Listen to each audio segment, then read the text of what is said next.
Assalamualaikum warahmatullahi wabarakatuh. Perkenalkan, nama saya Indah Dwi Cahyani. Saya bertugas di SD Negeri 31 Kota Magelang sebagai guru kelas. Pada kesempatan kali ini, izinkan saya untuk menyampaikan praktik baik penerapan pembelajaran berdiferensiasi yang saya laksanakan di kelas 5 SD Negeri 31 Kota Magelang tahun ajaran 2023-2024.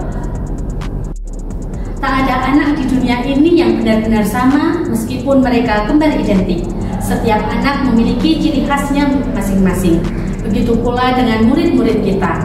Mereka memiliki kelebihan dan kekurangannya masing-masing. Lalu, bagaimana cara kita untuk memberikan pembelajaran yang merata bagi mereka? Seringkali guru salah mengartikan bahwa memberikan kesempatan belajar yang merata berarti setiap siswa menerima pembelajaran yang sama. Dalam kelas yang beragam, setiap siswa memiliki kebutuhan belajar yang unik.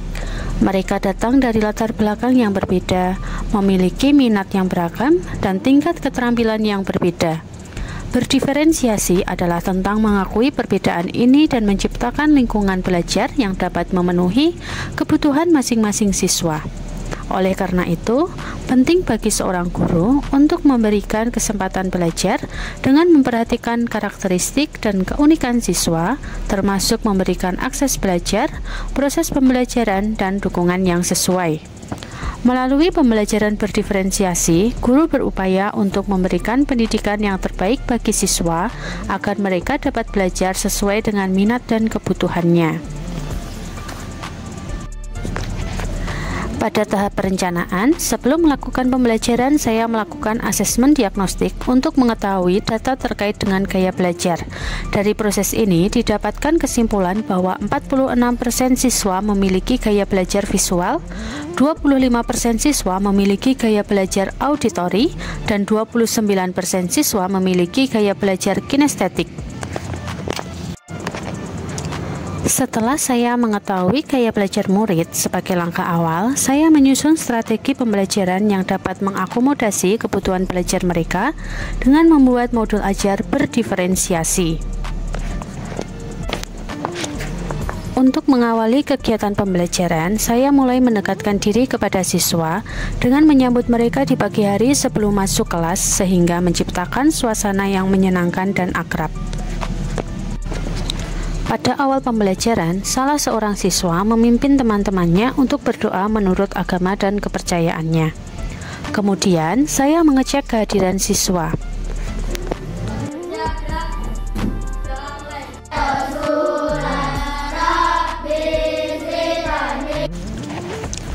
Selanjutnya, siswa diminta untuk menuliskan harapannya terkait dengan kegiatan belajar di kelas pada hari ini. Hal ini bertujuan untuk membangun komitmen antara siswa dan guru.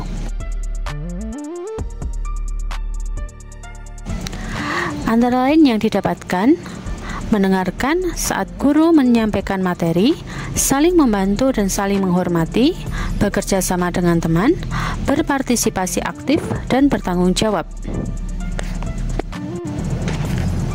Berdasarkan hasil asesmen gaya belajar, saya membagi siswa kelas 5 menjadi 4 kelompok, yaitu 2 kelompok visual, 1 kelompok auditori, dan 1 kelompok kinestetik.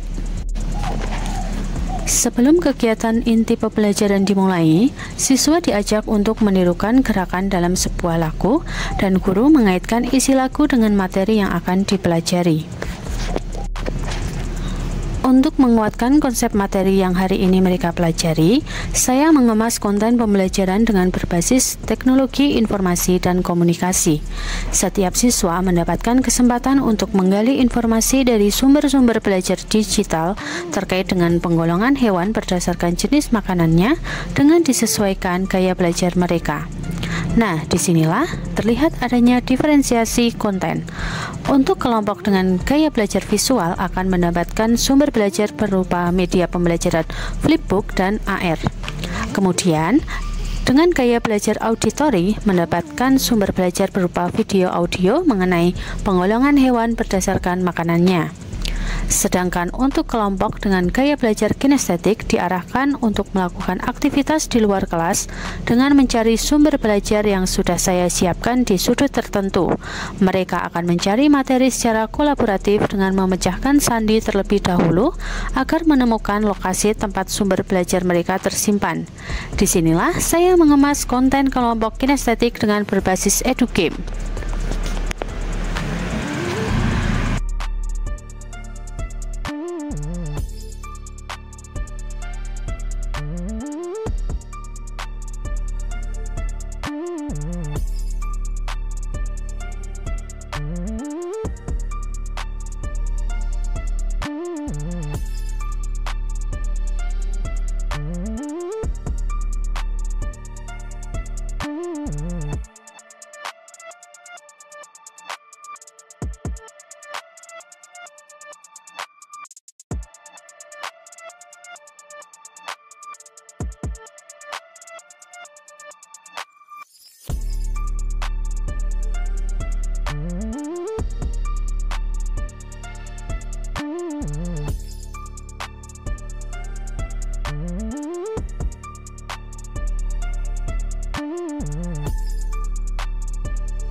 Setelah semua siswa mempelajari kontennya, siswa akan berkumpul kembali ke kelas dan mendapatkan instruksi berupa penugasan.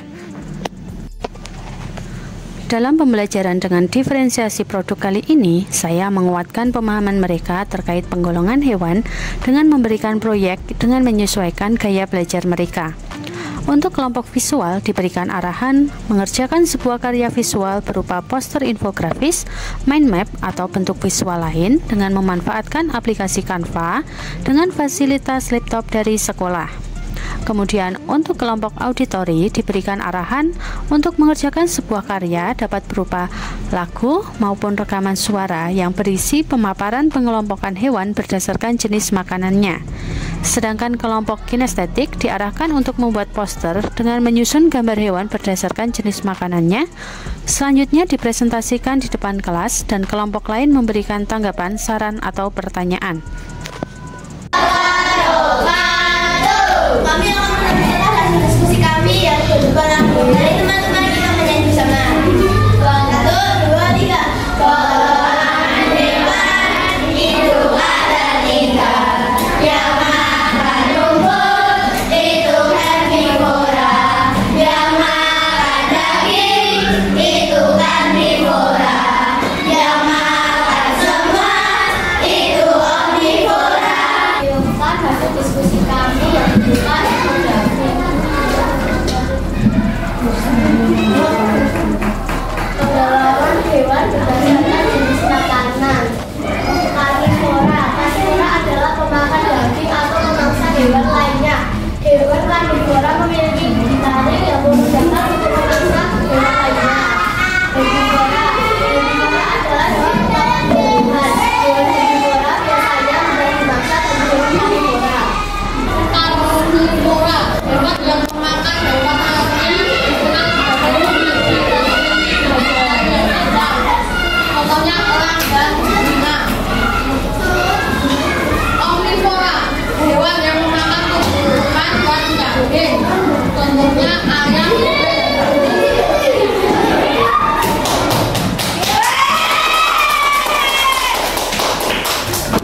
Setelah semua kelompok memaparkan hasil karyanya, siswa diminta untuk menuliskan pada selembar kertas mengenai materi yang telah dipahami. Dan inilah hasil refleksi pembelajaran yang telah siswa kelas 5 buat. Pada akhir pembelajaran dilaksanakan asesmen sumatif berupa penugasan individu untuk mengerjakan soal yang ada dalam word wall. Mereka dapat mengerjakan tugas tersebut melalui laptop atau HP yang telah disediakan oleh sekolah.